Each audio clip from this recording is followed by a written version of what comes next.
अस्सलाम वालेकुम। कैसे हैं आप सब स्टूडेंट्स? उम्मीद करता हूँ कि आप सब खैरियत से होंगे। जल्दी से स्टार्ट कर लेते हैं अपनी डेली एनालिसिस वीडियो को और चेक करते हैं आज हमारे पास कौन कौन से इंपॉर्टेंट फंडामेंटल इवेंट्स हैं।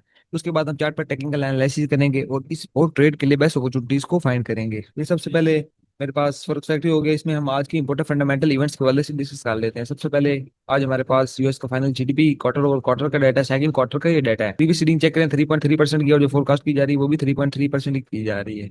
डाटा पॉजिटिव आता है यूएसडी स्ट्रॉन्ग होगा, डाटा नेगेटिव आता है यूएसडी वीक होगा। फाइनल जीडीपी के साथ जीडीपी प्राइस इंडेक्स का भी डाटा रिलीज होगा। ये डाटा भी हमारे पास कुछ इंपॉर्टेंट है। उसके बाद हमारे पास साथ में अनएम्प्लॉयमेंट क्लेम्स का वीकली डाटा और साथ में ड्यूरेबल गुड ऑर्डर्स और कोड ड्यूरेबल गुड ऑर्डर्स का डाटा रिलीज होगा। फिर उसके बाद 7 बजे हमारे पास यूएस का एक्जिस्टिंग होम सेल्स का डाटा होगा। तो ये इंपॉर्टेंट फंडामेंटल इवेंट्स है आज के लिए। अब हम ऐसा करते हैं कि चार्ट पर जाते हैं और टेक्निकल एनालिसिस करते हैं और ट्रेड के लिए बेस्ट अपॉर्चुनिटीज को फाइंड करते हैं। ये सबसे पहले मेरे पास डीएक्सवाई का चार्ट ओपन हो गया। डीएक्सवाई के चार्ट में अगर हम चेक करें तो कल की कैंडल के अंदर हमें एक स्ट्रॉन्ग वॉल्यूम देखने को मिला, स्ट्रॉन्ग मोमेंटम के साथ एक बुलिश कैंडल क्लोज हुई है। कल की जो कैंडल क्लोज हुई है, इसके पीछे रीजन है। इसकी रीजन ये है कि जो जेरोम पावल की स्पीच थी उसके अंदर उसने हाकिश बातें की थी। वो ओवरऑल हाकिश ही रहा था, इसकी वजह से ये XY में हमें हल्की बुल्की पंपिंग देखने को मिली है। उसने कुछ हाकिश बातें की थी, उसकी वजह से DXY में कल के दिन में स्ट्रॉन्ग मोमेंटम देखने को मिला। अगर DXY में डेली टाइम फ्रेम देखें, अभी भी मार्केट ने ये जो अपना बेरिश कैंडल है इसके हाई को स्वीप की है। कैंडल क्लोजिंग नहीं थी। जब तक मार्केट इसके हाई और इन दोनों हाईस को ब्रेक नहीं करती तब तक हम DXY को बाय साइड नहीं देखेंगे। अगर मार्केट ने अप साइड पे ब्रेक कर भी देती है तो फिर ऊपर ये एक हमारे पास सप्लाई आ गया, फिर ऊपर रेजिस्टेंस एरिया आ गया। तो DXY में ओवरऑल सेलिंग है। मार्केट आपसे रिट्रेसमेंट ले सकती है, लेकिन फंडामेंटली भी इसने सेल साइड ही आना है, क्योंकि फेडरल रिजर्व की तरफ से रेट कट होंगे। आगे आने वाली 2 मीटिंग है, दोनों के अंदर रेट कट होगा। इससे मार्केट प्राइसिंग करेगी और काफी हद तक प्राइसिंग कर चुकी है मार्केट। फोर्थ टाइम फ्रेम में आ गए हैं। फोर्थ टाइम फ्रेम के अंदर अगर हम चेक करें तो मार्केट का जो प्रीवियस हाई था, मार्केट अपने एक सप्लाई लेवल पर थी। सप्लाई लेवल पर मार्केट का जो प्रीवियस हाई था, मार्केट ने उसे स्वीप किया है और वहीं पे रेंज कर दिया है। मैंने आपको इस लेवल बताया था कि मार्केट ने लो स्वीप किया। अगर मार्केट इसके नीचे कैंडल क्लोजिंग दे तो तब हम यहाँ से मजीद सेलिंग देखेंगे। मार्केट ने स्वीप करते साथ ही अप साइड पे चलेगी मार्केट। अगर मार्केट यहाँ पे डाउन साइड पे कैंडल क्लोजिंग दी तो मार्केट भी डाउन साइड पे आ सकती थी।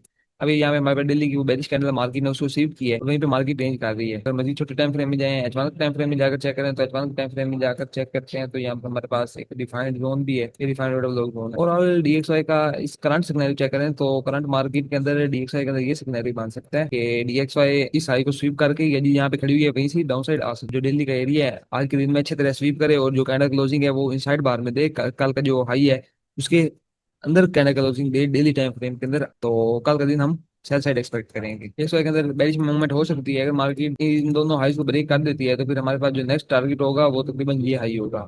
इस हाई तक फिर हम DXY को बाई साइड देखेंगे। सबसे पहले ये हमारे पास सप्लाई है। इस सप्लाई तक, अगर इस सप्लाई में मार्केट का रिएक्शन चेक करेंगे, मार्केट किस तरह का रिएक्शन दे रही है। अगर कोई हमें सेलिंग कंफर्मेशन हुई तो यहाँ से हम सेल साइड देखेंगे, अदरवाइज इस हाई तक हम बाई को टारगेट करेंगे। फिर DXY के एनालिसिस अब हम ऐसे करते हैं कि गोल्ड के पेयर की तरफ बढ़ते हैं और गोल्ड को एनालाइज कर लेते हैं।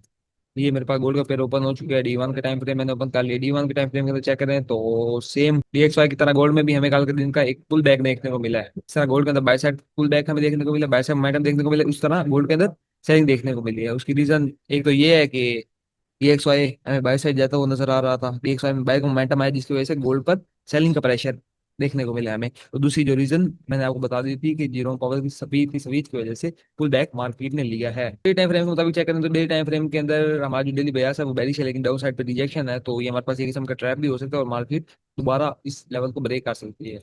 लेकिन ज्यादा पॉसिबिलिटी अब यही लग रही है कि मार्केट हल्का सा पुल बैक ले ले, क्योंकि डे टाइम फ्रेम में चेक करें तो मार्केट ओवर बोट है और हल्की फुल्की डाइवर्जेंस भी है। यहाँ पे इस लेवल पर मार्केट के अंदर डाइवर्जेंस भी बन रही है और यहाँ पे ओवर बोट कंडीशन में है मार्केट। डे टाइम फ्रेम के मुताबिक चेक करें जो बेस्ट बैंक जोन बनते हैं, सबसे पहले हमारे पास ये सपोर्ट लेवल बनता है 3688 से लेके 3700 तक। ये हमारे पास सपोर्ट लेवल है। यहाँ पे मार्केट आती है तो यहाँ से आपको बाइंग अपॉर्चुनिटी मिल सकती है। उसके बाद हमारे पास यहाँ से ऑर्डर ब्लॉक शुरू होता है 3670 से हमारे पास ऑर्डर ब्लॉक शुरू होता है यहाँ तक।